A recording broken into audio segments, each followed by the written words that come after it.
के मर जाती बेचारी कहाँ जाए।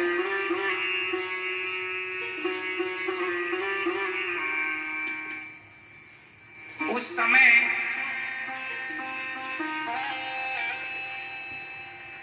यदि उस मां को रहने का कोई स्थान होता तो वो शायद कुएं में ना कूदती।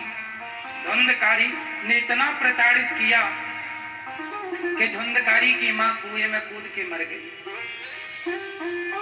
इसलिए ये दास अनिरुद्ध को गौरी गोपाल आश्रम बनाने की, गौरी गोपाल वृद्धाश्रम बनाने की भगवान ने प्रेरणा दी कि अब कोई माँ आत्महत्या ना करे। बुढ़ापे में यदि बच्चे सताएं तो कम से कम यहाँ उनकी सेवा व्यवस्था तो हो। क्योंकि धुंधकारी की माँ ने तो आत्महत्या कर ली, बेटे ने इतना प्रताड़ित किया।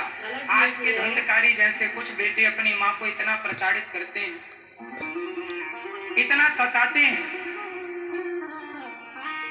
इतना सताते हैं कि माँ परेशान हो जाती है। इसलिए हम आपसे निवेदन करते हैं आप धुंधकारी ना बनो और अपने माँ की, अपने पिता की अच्छी सेवा करो, उनका ख्याल रखो, ध्यान रखो।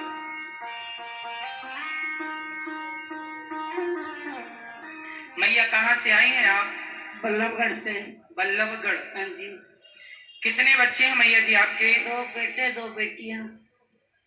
तो आपके बेटे हैं फिर भी आपको यहाँ क्यों आना पड़ा मैया? बेटे क्या नाम है पूछते हैं नहीं, तो जुआ शुआ खेलते, मैं रोकते तो डांटते। पोते ने मेरे को मारा है।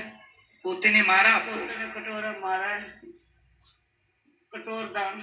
तो पोते ने मारा तो बेटे ने रोका नहीं कि माँ को क्यों मार रहे हो? नहीं, कोई नहीं, किसी ने रोका। देखिए आज के पोते अपनी दादी को मारते हैं। 2 बेटे हैं फिर भी माँ को, तो 2 बेटों में किसी बेटे ने ये नहीं कहा माँ हम सेवा करेंगे आपकी? एक तो यहाँ रहता नहीं, बाहर रहता किराए पे, उसकी घरवाली मर गई है। और दूसरा बल्लभगढ़ में रहता है। तो वो सेवा करने को तैयार नहीं है।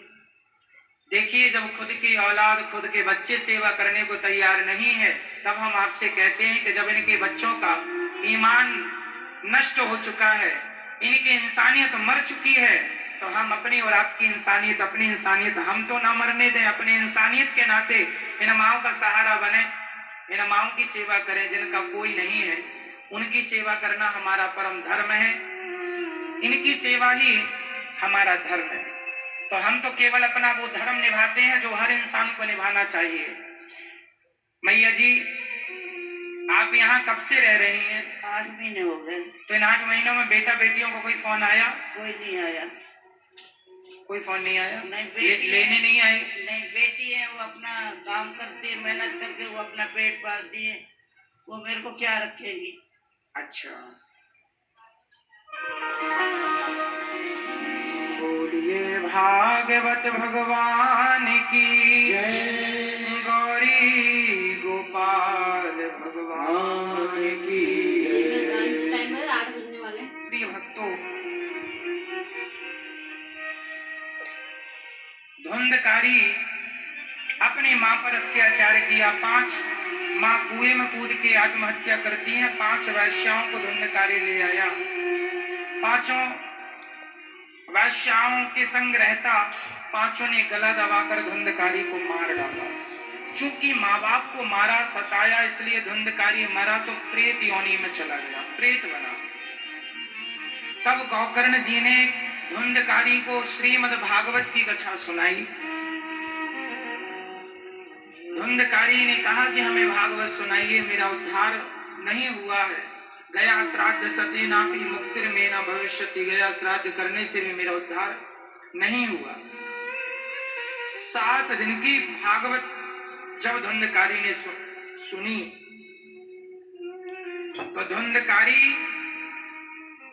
दिव्य शरीर प्राप्त करता है और भगवान के सुंदर विमान पर चढ़ के भगवान के धाम को चला जाता है। यह भागवत जी के महिमा है। बांस की ग्रंथि में जाके बैठा, 7 दिन की कथा में बांस की शक्त ग्रंथि फट गई और धुंधकारी दिव्य स्वरूप प्राप्त करके भगवत धाम को चला गया। भक्तों ने कहा कथा सबने सुनी, धुंधकारी का केवल उद्धार हुआ। बोले कथा सबने सुनी है, पर सुनकर के उस कथा का चिंतन मनन केवल धुंधकारी ने किया, इसलिए धुंधकारी का उद्धार हुआ और गोकर्ण जी ने दूसरी बार भागवत सबको सुनाई। जितने लोग वहां थे सबकी सदगति हुई। भगवान ने स्वयं गोकर्ण जी को हृदय से लगाया कि आप देखिए, भगवान की कथा सुनाने वाले को भगवान बहुत प्रेम करते हैं, सुनने वालों को भी बहुत प्रेम करते हैं भगवान। जब आप भगवान की कथा सुनते हैं तो भगवान अत्यधिक प्रसन्न होते हैं। कथा सुनना सुनाना ये भगवान को प्रसन्न करने का एक हम सभी को ईश्वर ने ये मौका दे रखा। तो धन्य